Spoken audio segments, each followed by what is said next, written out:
Vamos continuar. Não. Então, né, como estávamos falando, aqui está, né, as medidas aqui que podemos tomar para de forma simples, evitar contaminações. Né? Nós vamos estudar as contaminações virais, bacterianas, por protozoários, por vermes, tudo isso, e a gente vai estar discutindo essas maneiras simples de se evitar o contágio com essas doenças. Né? Então, né, a gente fazer esse combate, essa prevenção, né? Depende de que momento você esteja combatendo aí. Se antes ou durante, né, o processo. Então, detalhadamente, vamos passar por cada fator da tríade epidemiológica.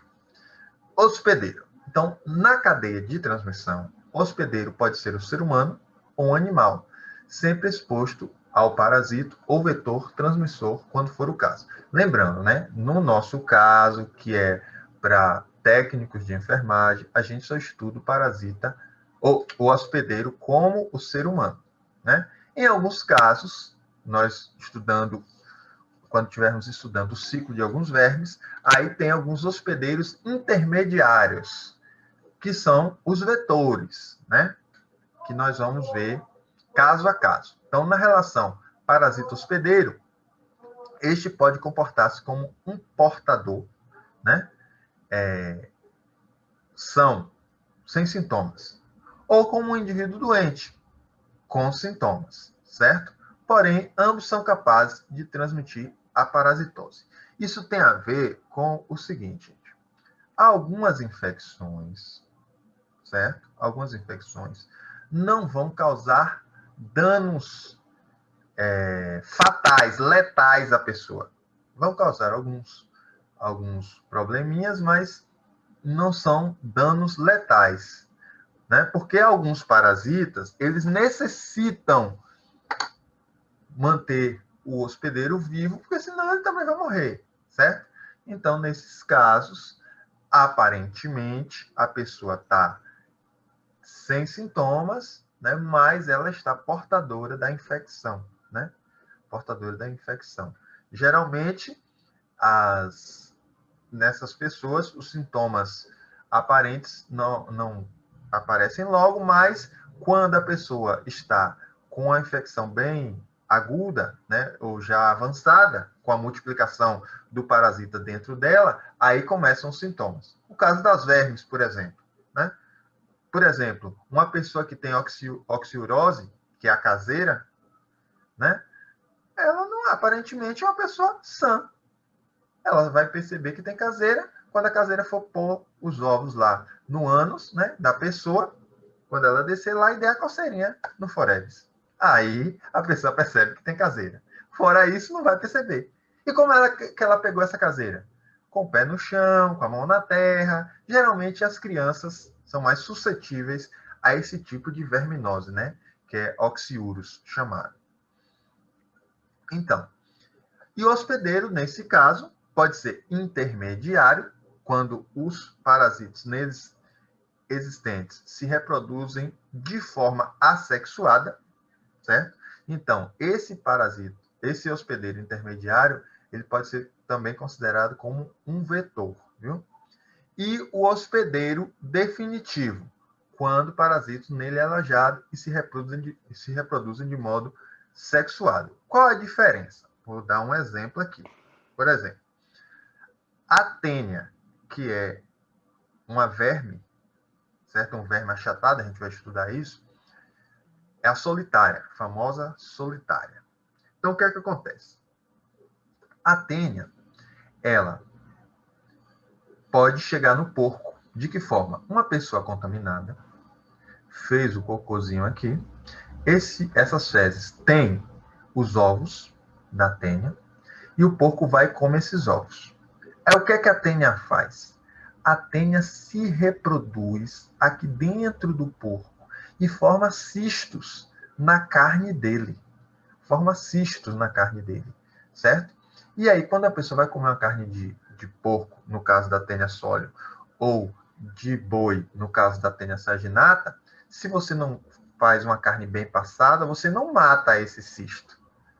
Aí você vai comer uma carne contaminada e aí você vai pegar essa vermezinha aqui, que pode medir metros de tamanho, né, de comprimento. Então, ela vai se alojar na entrada aqui do intestino e vai comer tudo que você comer. E aí ela se reproduz de forma assexuada, ou seja, vai ter uma só dela, porque ela é solitária, o nome já diz, mas cada pedacinho desse dela, ela tem vários ovos. Entenda? Então, o homem é o hospedeiro definitivo. A verme vai se alojar aqui e se reproduzir de forma assexuada. Um verme só vai conseguir produzir outros. No porco, não. São vários ovinhos, eles vão aqui dentro do porco, né, se reproduzir e produzir cistos, chamados de cisticerco. Por exemplo, vamos supor que alguém, essa pessoa contaminada, fez cocô ali na plantação de tomate de alguém. Esse alguém foi lá, pegou um tomate, estava lá, colheu o tomate sem ver, né? Choveu, aí as fezes espalhou lá na plantação de tomate, ele não viu, pegou o tomate e comeu sem lavar. Entenda, neste caso, o ser humano também pode fazer o papel do porco. Ou seja, ele comeu os ovos aqui, quando comeu lá o tomate contaminado, e dentro dele vai começar a formar cisticercos, ou seja, cistos. E o pior, que pode se formar cistos desse no cérebro, né? Pode se formar cistos como esse no cérebro, certo? Na coluna vertebral A também. coluna também, exatamente, Dá certo? paralisia e a pessoa não anda. Então, se você tiver contato direto com as fezes de alguém contaminado, né, é pior. Quando você tem a verma, que você consegue tratar é uma maneira mais fácil. Mas imagine um cisto no cérebro, um cisto na coluna. É pior, né? Aqui ainda dá para tratar melhor. Aqui também vai tratar, mas, né, com resultados menos eficazes. Vamos dizer assim. Então, o que é que você tem que diferenciar aqui? Definitivo é o homem, neste caso aqui, que ele comeu a carne de porco mal passada. Então, ele vai criar um verme desse dentro dele. E esse verme vai se reproduzir sozinho, ele sozinho.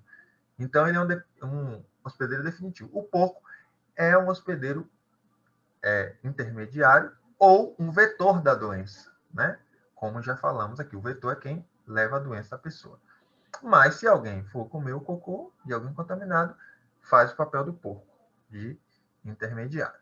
Lembrando, né, que se é bem mais difícil alguém comer a carne de quem tem cisto, né? Porque uma pessoa não vai ser canibal. Mas o porco a gente come, o boi a gente come. Então, aí é mais comum acontecer. Agente infeccioso é o ser vivo capaz de reconhecer seu hospedeiro, nele penetrar. Ó que coisa interessante. Não é qualquer hospedeiro, certo? Não é qualquer hospedeiro. Ele sabe onde ele tem que ir. Nele penetrar, desenvolver-se, multiplicar-se e mais tarde sair para alcançar novos hospedeiros. O agente infeccioso são também conhecidos pela designação de micróbios, germes, bactérias, protozoários, vírus, ácaros, alguns fungos e vermes, né, que faltou aqui, vermes. Aqui, está embaixo. Existem, porém, os helmintos e alguns artrópodes, que são parasitas maiores, facilmente identificados sem a ajuda de microscópios, certo? Então, agente infeccioso é o que vai causar a doença, né? Basicamente, é isso aí. Então, nós temos aqui, ó, coloquei os dois tipos aqui para a gente ter exemplos, né? Nós temos os endoparasitas, que são aqueles que penetram o corpo do hospedeiro e passam a viver lá, certo? O correto é dizer que o ambiente está contaminado e não infectado, certo? Contaminado e não infectado. Contaminado e não infectado.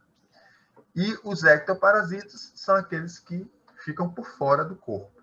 Então, por exemplo, carrapatos aqui em cima e piolho aqui embaixo são ectoparasitas, parasitas de fora. Não penetram o hospedeiro, vivem externamente. E os vírus aqui E a lombriguinha aqui, ó. Tá vendo aqui, ó? Que linda.